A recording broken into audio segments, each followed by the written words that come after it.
Hello दोस्तों, नमस्ते, प्रणाम। मैं हूं किरण पटेल, आप सभी का स्वागत करती हूं अपने यूट्यूब चैनल पर। आज मैं एक नाच पर का गीत लेके आई हूं, कैसे लगेगा कमेंट में बताना।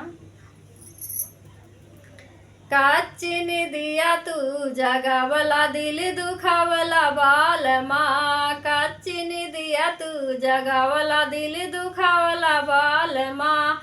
एक तो पापा का दुलार, दूसरे मम्मी का दुलार। एक तो पापा का दुलार, दूसरे मम्मी का दुलार। तीसरा नहीं हर तू छोड़ावला दिल दुखावला बाल माँ। तीसरा नहीं हर तू छोड़ावला दिल दुखावला बाल माँ। कच्ची निदिया तू जगावला दिल दुखावला बाल माँ। कच्ची निदिया तू जगावला दिल दुखावला बाल माँ। एक तो चाचा का दुलार, दूसरा चाची का दुलार। एक तो चाचा का दुलार, दूसरा चाची का दुलार। तीसरे नहीं हर तू छोड़ावला दिल दुखावला बाल माँ।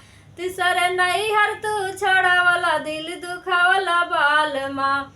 कच्ची निदिया तू जगावला दिल दुखावला बाल माँ। कच्ची निदिया तू जगावला दिल दुखावला बाल माँ।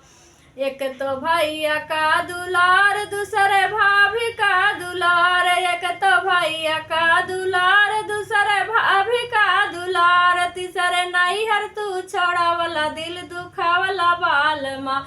तीसरे नहीं हर तू छोड़ावला दिल दुखावला बाल माँ।